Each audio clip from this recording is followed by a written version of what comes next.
Mon 218e live, je crois, d'interview de femmes merveilleuses. Hélène Fourcade, life coach quantique. Je mets mon expérience, mon chemin de résilience à votre service. Je vais attendre quelques instants que Instagram vous prévienne et je vois que Aline, mon invitée du jour, est présente. Coucou Aline. Alors, je dépose ici justement les deux, trois trucs à dire. Donc, nous allons passer 20 minutes ensemble avec Aline à parler de elle. Coucou Aline. Salut Hélène, ça va? Oui, et toi? Ouais, Je ouais, bien. profitais du laps de temps de la connexion pour juste énoncer justement ce qui va se passer. Donc, on va passer 20 minutes ensemble à parler de toi, de qui tu es, de qu'est-ce que tu fais et de comment est-ce que tu en es arrivé là. Voilà. Ok, ça marche. Alors, je reprécise également que souvent, je ne connais pas les personnes que j'interviewe. Aline, c'est un petit peu différent. On se connaît sans se connaître un petit peu, mais pas trop. Mais voilà, on fait une formation ensemble. Et du coup, oui, on se connaît de vue. En tout cas, moi, pour ma part, je te connais de vue. On a échangé quelques fois. Et voilà. Et je suis ravie de t'accueillir, tout simplement. Beaucoup, merci. Moi aussi, je vois qui tu es. T'inquiète pas. Yes, et tu vas voir que 20 minutes, ça passe super vite. Donc, Hmm. ce que je te propose, c'est d'aller directement sur le vif du sujet. Qui es-tu, Aline? Ah, c'est marrant, je disais hier, je déteste cette question. Non, Et, et alors, tu sais, je vais quand même le déposer ici parce que c'est une question qui est très difficile à répondre quand on te la pose comme ça. ouais. Ce n'est pas simple du tout de faire cet exercice. Donc, bravo à toutes les personnes qui sont passées par mes interviews parce que je commence toujours par cette question et elle n'est pas facile. Voilà. Mais c'est marrant parce que, allez, comme je t'avais dit, la première chose qui me vient en tête, c'est peut-être ce que je fais professionnellement, mais c'est aussi parce que c'est ce qui me tient à cœur. Et aujourd'hui, j'accompagne les femmes qui sont ambitieuses professionnellement à se créer une réussite durable au service de leur équilibre de vie. Donc vraiment aider les femmes qui sont aujourd'hui débordées, épuisées à trouver un équilibre de vie, mais sans sacrifier en fait leur réussite, quoi. Après, il y a d'autres petites choses qui me viennent en tête. Ce qui me venait ce matin aussi fort par rapport à moi, c'est, je pense, que j'ai ce côté initier le changement, quoi. Et donc, je challenge le statu quo en permanence. Et puis, à un moment donné, je vais aller dans une direction qui est peut-être pas habituelle pour tout le monde. Et en général, j'arrive aussi à justement un peu faire, allez, éveiller les consciences, tu vois, faire réfléchir les autres personnes, quoi. Ça, je trouve que c'est quelque chose qui me définit aussi pas mal. Ok. Donc, donc Aline, tu es dans quelle partie du monde? Là, je suis en Belgique et à Bruxelles pour le moment, mais je bouge pas Ok. mal aussi. Ouais, on est d'accord, hein, parce que je t'ai connue, t'étais pas à Bruxelles, hein, il me semble. Non, non, au tout Hein? début de l'été, j'étais à Bali. Ouais, Ouais, voilà. j'étais à Ok. Bali. Ouais, j'ai pas mal Et, bougé. et donc, qu'est-ce que tu fais justement? On va rentrer dans le détail sur cette question-là. Qu'est-ce que tu proposes aujourd'hui comme accompagnement à tes clients, etc. Mais du coup, c'est ça, c'est des accompagnements de coaching. Mais j'avoue, faudra que je trouve, c'est des très bonnes questions qui m'entraînent. Faudra que je trouve une parade parce que j'avais justement pas forcément envie de mettre l'accent là-dessus parce que je trouve justement que ça peut être parfois réducteur par rapport à ce que ça peut apporter. Mais donc, l'idée, voilà, c'est en tout cas, ce sont des accompagnements de coaching, moi, comme je les considère. Et l'idée, c'est vraiment d'accompagner ces femmes en accompagnement individuel, à transformer leur vie, en fait, vraiment, quoi. Et en profondeur aussi, grâce notamment à ce qu'on a appris à l'EDEC, quoi. D'accord. Mais est-ce que tu travailles en individuel, tu fais du groupe, tu proposes des vidéos de formation, enfin voilà, je te laisse libre cours à tes créations. Est-ce que ce sont des projets ou pas? Enfin voilà, là on est vraiment dans le vif Ouais. du sujet en ce qui te concerne. Mais pour le moment, du coup, ce sont des accompagnements individuels. Et alors, ce que Ouais. je commence à développer, parce que je me rends compte aussi que c'est très banalisé finalement. En fait, si ça me tient à cœur, c'est parce que je suis passée par là aussi. Et je trouve que c'est vraiment très banalisé de manière générale, le stress, la fatigue, la pression qu'on peut ressentir dans sa vie professionnelle et qu'on se met aussi. Et du coup, en fait, je suis en train de proposer des conférences gratuites aux entreprises. D'ailleurs, si votre entreprise est intéressée, n'hésitez pas à me contacter. Enfin, pourrait en tout cas être intéressée, n'hésitez pas à me contacter. Je trouve que ça rentre fort dans le leadership au féminin, en fait, finalement, parce que comment être ambitieuse dans sa vie, comment développer sa carrière, ben, ça passe par là aussi, parce que souvent, à un moment donné, on va en fait arrêter parce que c'est trop et qu'on n'a pas l'espace pour ça alors qu'on aimerait. Donc, voilà, ça peut vraiment rentrer dans les programmes de leadership au féminin qui se développent beaucoup en entreprise. Donc il y a ça qui se développe aussi à côté, quoi. Yes. Et alors on a encore pas mal de temps, hein, donc on va pouvoir aller voir un petit peu qu'est-ce qui t'a poussé à faire ça en fait. C'est quoi ton parcours en fait? Mais moi, j'ai un parcours super varié, donc je sais pas si je vais rentrer dans les détails, mais je pense qu'on peut me qualifier de slasheuse, quoi. J'avais de base un diplôme en géologie, puis j'ai travaillé dans la consultance en environnement, en tout ce qui était sol pollué. Là, ça avait un peu un lien, et c'était pas tout à fait non plus hyper lié. Puis j'ai fait du management, de la consultance en management autour du service client, puis du digital marketing, et maintenant je suis coach. Donc j'ai Yes. fait vraiment pas mal de choses. Après, à titre personnel, ce qui m'amène en arriver là, ben, enfin, j'ai toujours moi été déjà très très assez ambitieuse en fait. Mon père l'a souvent été pour moi et ça m'a donné en fait l'envie moi-même d'être ambitieuse et d'aller loin, que ce soit quand je jouais au volley quand j'étais jeune ou après dans mes études et puis dans le boulot. Et en fait, ça a eu plein d'avantages, mais ça m'a aussi conduite à m'épuiser plusieurs fois en fait, et aussi à avoir de graves troubles digestifs il y a 1 an et demi en fait, suite à la pression que je me mettais. En fait, mon corps a dit stop quoi, et je me dis, en fait, j'ai l'impression qu'aujourd'hui, on s'arrête un petit peu trop tard, quoi, une fois que le burn-out est là. Et mes troubles digestifs, c'est la conséquence de mon épuisement physique, en fait. Donc, ça vient pas d'autre chose, ça vient de là. Et donc, j'aimerais vraiment aujourd'hui pouvoir éveiller les consciences par rapport à ça et permettre à ces personnes de réagir avant, en fait, avant qu'il soit trop tard, quoi. Donc aujourd'hui, en fait, ce que tu nous partages, c'est que finalement, euh, tu as ressenti un épuisement au niveau professionnel, beaucoup de pression, et tu ne t'es pas écouté sur le moment, et ça a déclenché finalement des troubles digestifs, c'est ça? Ouais. Et à l'époque, finalement, qu'est-ce que tu ressentais? Est-ce que tu arrivais à ressentir? C'est intéressant hein, de partir là-dessus, hein. Moi, mon cancer, je le dis, hein, c'est moi qui me suis provoquée toute seule parce que j'ai pas su m'écouter. Et finalement, avec un peu de recul, quand on se remet en situation, qu'est-ce qui se passait en toi à ce moment-là? Qu'est-ce que tu ressentais pour peut-être donner des pistes aux personnes qui sont aujourd'hui dans un travail, qui ressentent quand même du stress et une pression? Quels ont été les symptômes ou qu'est-ce que tu as ressenti à ce moment-là?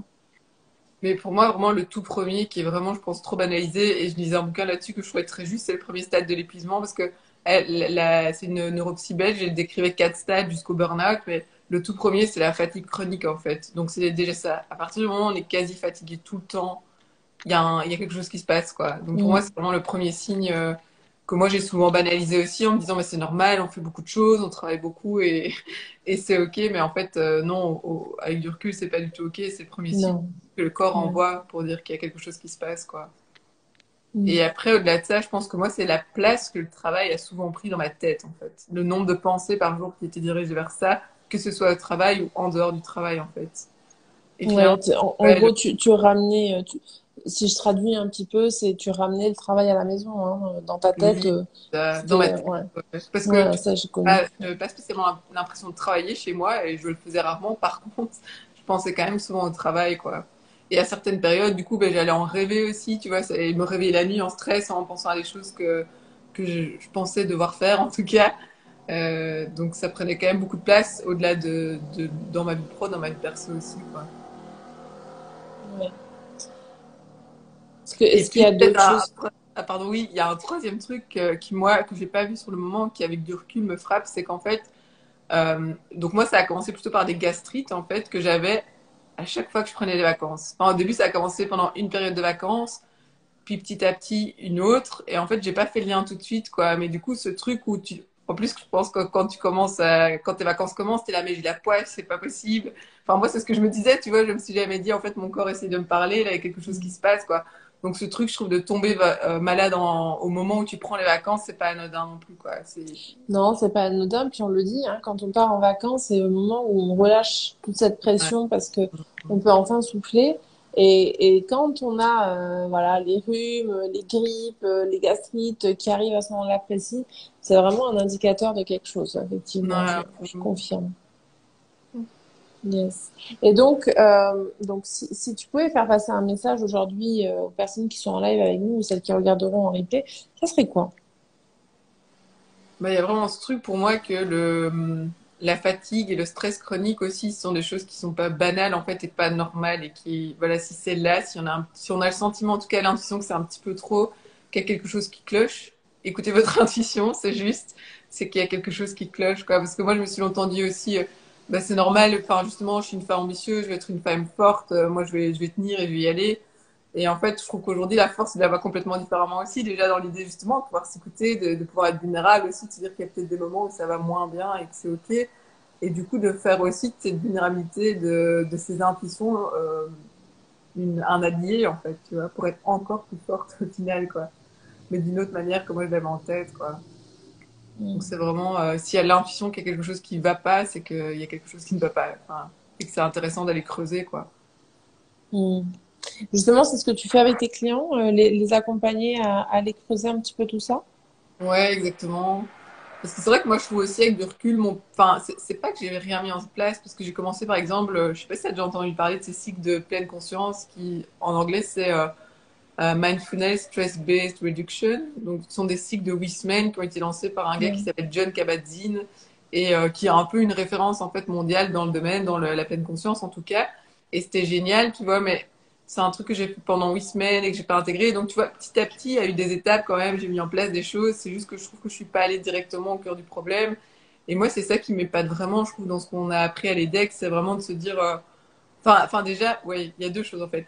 Je vais reprendre parce que déjà, je trouve que la gestion du stress, c'est bien, mais quand on ne va pas, je prends toujours l'exemple du pansement et d'une blessure, c'est un peu commettre une pansement sur la blessure, quoi. Si on va pas travailler la source du stress, en fait, ça sert pas à grand-chose sur le long terme. En tout cas, Clairement. ça soulage un petit peu, mais ça soulage peut-être pas beaucoup. Et c'est ce que je trouve vraiment chouette dans ce qu'on a appris à l'EDEC et dans le coaching profond, en fait, c'est vraiment d'aller au cœur du problème pour après potentiellement mettre en place des techniques de gestion du stress parce que elles sont nécessaires, je pense. Moi, à un moment donné, je me suis rendu compte que mon système nerveux était dérégulé et donc c'était très difficile pour moi de me calmer en fait, tout simplement quoi. J'étais très souvent stressée en fait dans le système nerveux parasympathique, non sympathique justement. Et donc c'était très compliqué. Donc la gestion du stress, elle a du sens là pour réentraîner le cerveau aussi à se calmer. Mais rien que ça, personnellement, ça ne m'a pas aidé quoi. Donc c'est vraiment justement aller travailler au cœur du problème. Qu'est-ce qui cause le stress? Quels sont les traumas potentiels du passé aussi qui justement génèrent du stress aujourd'hui, même de manière inconsciente. Et puis dans un deuxième temps, d'aller gérer le stress si c'est nécessaire et d'implémenter justement des techniques au quotidien qui vont soutenir le stress parce que ça, il y en aura toujours quoi qu'il arrive. Oui, et en même temps, c'est ce qui nous fait avancer aussi, hein. Je veux dire, Ouais. moi, je Mhm. sais que quand j'ai des choses à livrer dans le stress, c'est quand je travaille le mieux, finalement. Le stress peut être aidant, hein, Oui, parfois. clairement, Il clairement. n'y a pas que du mauvais stress, hein. Ne prenons pas, ne le prenons pas en grippe forcément, parce que moi, le stress, quand je dois rendre des trucs à la DER, ben, je sais que je fais des choses sympas. Donc, il Ouais. est parfois aidant aussi. Ouais, et puis il nous sauve aussi dans pas parler de base, ça venait aussi de la survie, de notre survie, enfin c'est de l'ordre de notre C'est survie hein, ça. finalement, donc c'est vraiment de base ça a une intention positive, quoi. C'est peut-être juste qu'on est soumis à un peu trop de stress parfois, quoi. Ouais, voilà. Et puis, il suffit aussi enfin, c'est bien de savoir équilibrer tout ça, ne pas être tout le temps. Quand on est tout le temps dans le stress, finalement, on n'a plus cette notion de justement, à la base, le stress, enfin, le pic d'adrénaline, c'est vraiment pour, chez les animaux, c'est pour se sauver d'un prédateur. Mais si on est H24 en stress, à ce moment-là, à quel moment on se sauve de notre prédateur? Hein, c'est déréglé, c'est pas équilibré. Donc c'est vrai que ramener un petit peu de légèreté, un peu moins de pression dans notre vie, c'est bien aussi. Euh, Hmm. ok. Tu en es où aujourd'hui justement par rapport à tout ça? Ben, pour être tout à fait honnête, je trouve que j'ai pas, enfin, je pense que je trouve maintenant, je commence à trouver vraiment un équilibre, quoi. Et cet équilibre, c'est ça aussi. Je sais pas, je pense que par moment, j'ai pu avoir aussi ce fantasme de, waouh, un jour, je serai totalement équilibré, tout ira bien. Ben, enfin, comme on disait, non, en fait, déjà, le stress est nécessaire, il sera toujours là et il est utile. Donc c'est plus une question, je trouve, de pouvoir jouer, en fait, avec les techniques, finalement, que j'ai apprises au fur et à mesure des années pour au moment où je sens que je suis peut-être un petit peu trop dans le rouge, là, pouvoir prendre le temps justement de me calmer et enfin, de revenir en fait à moi et à ce qui est important pour moi dans ces moments-là, de prendre soin de ma santé aussi, parce que c'est vrai que les troubles digestifs, c'est quelque chose qui est devenu quand même assez important. Et donc voilà, aujourd'hui, je trouve que j'arrive mieux à gérer ça, quoi. Mais j'ai l'impression que c'est aussi un travail qui peut avancer, enfin, qui avance tout le temps aussi, en fait, finalement. Je sais pas, on a parfois j'ai l'impression, ce fantasme qu'un jour ça va être parfait, que tout ira bien. Et en fait, j'ai l'impression aussi que ça va évoluer toute ma vie, quoi, finalement. Oh, mais ça, c'est certain. Nous sommes des êtres d'évolution, donc c'est certain que nous évoluons et que ce que l'on est aujourd'hui, on ne sera pas la même chose dans 2 mois, dans un an, dans 6 ans. Donc Ouais. ça, c'est la bonne nouvelle, c'est qu'on peut évoluer et on peut choisir vers où on veut aller. C'est surtout Ouais. ça aussi. Yes. Est-ce que tu aurais des 3 personnes à nous partager justement qui t'ont aidé, qui t'ont inspiré, voilà, qui t'ont accompagné sur ce chemin justement pour te découvrir, pour découvrir tout ça, pour t'aider à t'épanouir finalement, puisque c'est ce que tu fais avec tes clientes. Ouais, c'est hyper intéressant. Ben, je vais peut-être donner les 3 noms qui me viennent spontanément. Il y a eu, ouais, il y en a plusieurs, mais allez, je vais garder parce que j'ai fait des programmes, par exemple, plus en lien vraiment avec les troubles digestifs, comment manger, enfin, vraiment comprendre le fond du fonctionnement. Mais pour moi, la seule cause de mes troubles digestifs, c'était le stress, donc je vais plutôt parler de ça. Mhm. Et je trouve qu'il y a eu un chouette programme avec une Canadienne qui avait une approche plus somatique qui s'appelle Irene Lyon. Ok. En fait, c'était intéressant pour moi, et ce que j'ai tendance à faire, en fait, je vais voir un petit peu tout ce qui existe et je m'intéresse à tout. Et j'ai trouvé ça chouette d'avoir, déjà, elle avait pour moi de la théorie très très pertinente par rapport au trauma, en fait, et l'impact que ça peut avoir sur notre corps aujourd'hui. Donc ça, c'était un programme hyper intéressant. Et puis alors, du coup, c'était des pratiques plus somatiques, en fait, donc vraiment basées plus sur le corporel plutôt que le mental. Donc ça, j'ai trouvé ça intéressant comme approche. Puis ben, pour moi, c'est David Laroche et les decks. Et je trouve que c'est vraiment puissant ce qu'on apprend. Et surtout au niveau des traumas, en fait, à quel point ça peut rapidement, j'ai envie de dire, transformer un trauma. Parce que si je dois opposer les deux approches, l'approche d'Irwin Lyon, c'était super chouette, mais c'était assez éprouvant émotionnellement aussi parce que tu avais des choses qui remontaient en lien avec les traumas. Donc de regarder un truc sur la théorie, ça allait me replonger dans des traumas. Et l'idée, c'était aussi de se replonger dans ces traumas mais sans soutien, sans support externe. Et en fait, ça a été une période émotionnellement très dure, quoi, avec plein d'émotions qui remontaient comme ça, mais sans non plus qu'il y ait forcément de soutien derrière ou quoi que ce soit qui se passe. Donc ça, c'est ce que je trouve chouette avec plus la technique de David, où là, bah, il y a la transformation quoi, qui se fait par rapport à l'événement, et donc il est perçu après de manière moins difficile, je trouve, ou moins désagréable, disons. Et puis après, attends, le troisième, c'est un programme, ça, que j'ai commencé aussi et que je trouve hyper intéressant, qui parle des maladies chroniques en général. Donc là, c'est pas juste les troubles digestifs, mais ça va aussi être tout ce qui est, même la fibromyalgie, en fait, le Covid long, maintenant, ils en parlent, et qui dit, en fait, que toutes ces maladies, elles s'entretiennent surtout par l'esprit, par nos Mm. pensées. Et donc, Tellement. vraiment, enfin, il y a 3 axes, mais le gros du travail, c'est ça, en fait. Et moi, je me rendais pas compte à quel point, en fait, je pensais quasi tout le temps à ça, quoi. Toute la journée, j'avais un symptôme, ça allait être, OK, qu'est-ce que j'ai mangé qui m'a donné mal au ventre? Je vais au resto, c'est l'angoisse. Qu'est-ce que je vais manger au resto? Est-ce qu'il y a des plats adaptés pour moi? Je pense à qu'est-ce que je vais manger à midi? Qu'est-ce que je vais manger au soir? Est-ce que j'ai les courses qu'il faut? Parce que j'ai un régime assez restrictif. Et donc, en fait, j'y pensais vraiment quasi tout le temps, quoi. Donc là, l'idée, c'est vraiment, ces moments-là, de couper justement ces pensées-là et de les remplacer par des pensées plus agréables et se reconnecter à la joie en fait. Et ça, c'était hyper intéressant aussi comme approche. Et là, tu me fais penser à une phrase que j'ai partagée hier, je crois, ou avant-hier, je sais plus. Euh, Là où tu vas poser ton attention, c'est là où tu vas mettre ton énergie. Ouais, ouais, c'est Et du tellement. coup, c'est vrai que quand c'est quelque chose de positif, on change rien, hein, c'est très bien. Mais quand on a envie des choses qui sont compliquées ou difficiles, plus on va y penser, plus on va alimenter justement ce brouhaha mental et ces pensées négatives, et plus on va y mettre de l'énergie. Et puis comme nous sommes énergie, eh ben on va le créer. Ouais, Voilà. exactement. Donc, c'est vrai que c'est intéressant le dernier partage que tu nous fais où justement tu nous partages que tu avais ces ressentis hein, concernant l'alimentation quand tu vas au resto ou chez des amis, etc.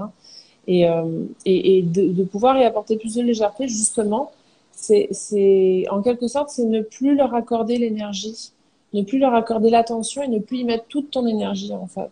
Et de ce fait, moi j'aime bien dire, ça se liquéfie, tu vois, ça se réduit. Oui, ouais, c'est C'est un ça. peu ça le résultat. Et alors, comme anecdote, hier, moi j'étais à un moment donné, j'étais un peu ronchon, un peu, hein, ça nous arrive à tous, même si on est coach. À fond. Euh, et puis j'étais là, je ressassais mon truc, j'étais là. Puis à un moment donné, je me suis rappelé de cette phrase. Je me suis dit, mais est-ce que j'ai vraiment envie de mettre de mon énergie là, maintenant, tout de suite, dans ce qui vient de se passer? non. Et du moment que j'ai dit non, ça s'est complètement estompé parce qu'en fait, j'ai fait le choix de dire, bah non, j'ai pas envie de perdre du temps, mon énergie là-dedans.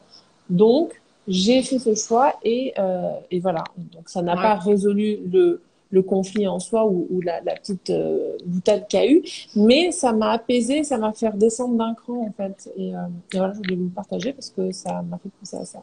Ouais, c'est trop bien, merci. Et c'est vraiment ça, en fait. C'est pareil maintenant, du coup, quand j'ai justement ce genre de pensée, c'est vraiment ce truc de prendre de la distance et de se dire, ok, est-ce que c'est vraiment la panique totale et la fin du monde parce que je suis ballonnée ou un truc comme ça, et puis de redescendre, en fait. Et c'est vrai que ça améliore la condition, quoi. Et finalement, c'est vraiment l'idée de ne pas mettre de la résistance, hein, Aussi. puisque on est mouvement, on est évolution, et du coup, plus on va bloquer, plus on va mettre une résistance, plus le choc va être frontal et violent. Alors Ouais. que si ce qu'on appelle accueillir, on accueille, on décide de, ok, d'accord, de détourner le regard un petit peu et de se dire, ok, je sais que c'est là, hop, je change juste mon regard d'angle. Finalement, on apporte du mouvement aussi Ouais. et en fait, bah, ça nous aide. Voilà, ça me Ouais. faisait penser à ça. Yes, Ouais. merci beaucoup en tout cas Aline pour tout ton partage. On a déjà dépassé le temps. Quand je te dis que ça va vite 20 minutes. Super. Merci à toi, hein.